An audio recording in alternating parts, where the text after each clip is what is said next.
the Indian education sector provides a tremendous opportunity and indeed a number of challenges.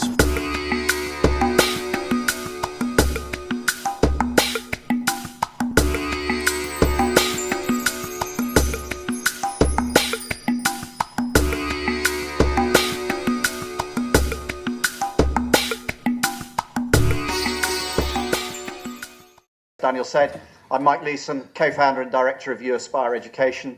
We are a sort of a technology-led education company focused on competency-based education. But we work in partnership through a collaborative approach with local institutions overseas in countries such as India, China and Vietnam to provide a truly blended learning approach in terms of the delivery. Okay, let's be controversial. People have talked about MOOCs and whatever. Let's be controversial. How many people have actually registered for a course with a MOOC? How many people have successfully completed a course with a MOOC? Okay, that's reduced it down a bit. But that's a pretty good completion rate, actually. Probably running at less than 10% or so at the moment. So I think we're actually beating the world average for course completion on MOOCs. In the late 1990s and early 2000s, e-learning was going to transform corporate training. It was going to be the way of the future. All the training managers were sort of worried about their jobs, etc. It was all going to be computerized wherever else. So where are we today? We now have the MOOCs. What we want to do is increase accessibility and participation. I think technology can do that. We can reduce the unit cost of education. There's masses of content out there. Not every lecturer needs to be producing all the content for themselves all the time. How refreshing it would be to walk into particularly an undergraduate class and see some of the great TED videos or other videos that are out there that are free of charge. This is a short snippet at the start of the programme just to help with the engagement. What's happening with communication technologies today? I think will have a similar impact on learning. And far more than the specific impacts that radio or television had. I think, the young generation, they are connected, and I'm not sure that our universities and schools have quite got there yet in terms of that connectivity and what they can do to improve that student experience and engage the student experience, as well as thinking about the big strategic picture as to what technology may mean to education and how it can help deliver 500 million learners for vocational skills across India, etc. Education market of this world, with almost 26 million people going into higher education. Out of that, almost 5 million are into distance education today. And the way government is going, I think they want to double the capacity by 2020 of higher education. Whether government will do it or not, I don't know. But I think private sector will definitely do that, because in last 7 years, higher education capacity has been almost double. Higher education is a huge market in India. But on ground, I will just give you some facts. For 13, I think we just finished the admission season nationally in June 2013. And you will be amazed to see that almost 25 to 30% seats into professional education are empty. It's in the progressive states like Maharashtra, where almost 60 to 70,000 engineering colleges seats are lying vacant.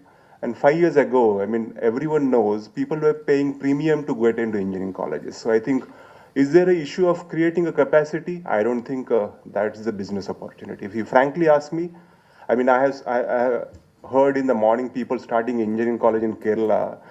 And if you look at Andhra Pradesh and Tamil Nadu, 600 colleges each. So I think if that's why I say numbers, don't get carried away by the numbers. I think numbers are not true, because ground reality is entirely different. In 1969, the pioneering Prime Minister of the day, Harold Wilson, the British Prime Minister, said that he wanted to throw open the notion of higher education. What does it look like? What does it feel like? Who is it available to? And so he created the Open University. He said that it should have completely open admissions criteria. It should be available to anyone who wants to learn, and it should try to use the technology of the day. Mike got it earlier, the radio and that little box in the corner of the room, the black and white television, to try to transform the way that education is delivered. A massive challenge in terms of trying to bridge the gap between the educated and the skilled in our societies and those who aren't. If India and Britain and other nations like us are going to succeed in the 21st century, education is our biggest potential key. And I think that the digital revolution gives us the opportunity to transform the numbers of people that we teach, but I can share with you that within our first 36 hours on FutureLearn, we had tens of thousands of students signing up from 156 countries around the world. 156 countries around the world. Now, if you tell me there isn't an appetite for education, if you tell me there isn't an appetite for higher level skills, I think that the phenomenon that we're seeing going on here is far beyond any of our expectations. A phenomenal statistic I heard the other day, 73% of all Facebook logins in the world are on mobile. We often think, desktop is still ruling the waves. Mobile is the way the world is headed, and that's why we did this. And so when we launch Level 3 and Level 4 in a couple of weeks' time, we will be the first university on the planet where you effectively have a university in your pocket. It's very important in terms of the dropout rates, and I think one of the most exciting things that's really come out of the MOOCs is the sessions that students are organising amongst themselves. These MOOCs are going across many different countries.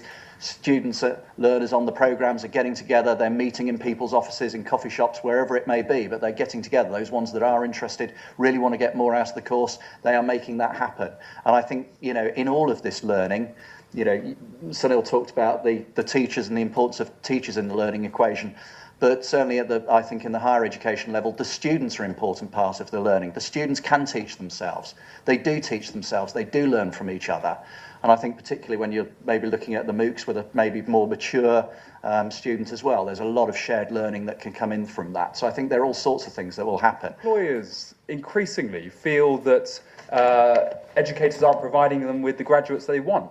That they get someone with a certificate who rocks up on their first day, all these incredible academic credentials, but they can't pick up the phone to a customer. They can't hold a conversation. They can't, deal with the issues they want to deal with. Now, I think there are going to be some really interesting scenarios and opportunities for employers to shape what's put onto these courses. And BT is one example that I have just shared with you, but we've got a series of other huge global employers who we're talking to at the moment, and you can imagine a scenario whereby if I am one of the biggest employers in the world, let's just say that, and I want someone who can do a certain number of things and can deal with a certain number of tasks, and I ask whoever to create a course for me, and I then put it out to the market and say that if you achieve 75% in this MOOC course from King's, one of our partners, and you get at least 70% from St Andrews in this MOOC course, then I guarantee you that your CV will go to the top of the pile when you're applying for that fast stream or that graduate program or whatever. Some of the data which we have, which is for the short duration programs, it has really shown that 80% of the students are passing out of the programs and they are moving on to get the jobs. I think so that's very encouraging. India is in a state of revolution as far as education goes. Most models are being tried. Most models some of them are working, some of them are failing. The role of the NSDC, in front of us here is absolutely fundamental.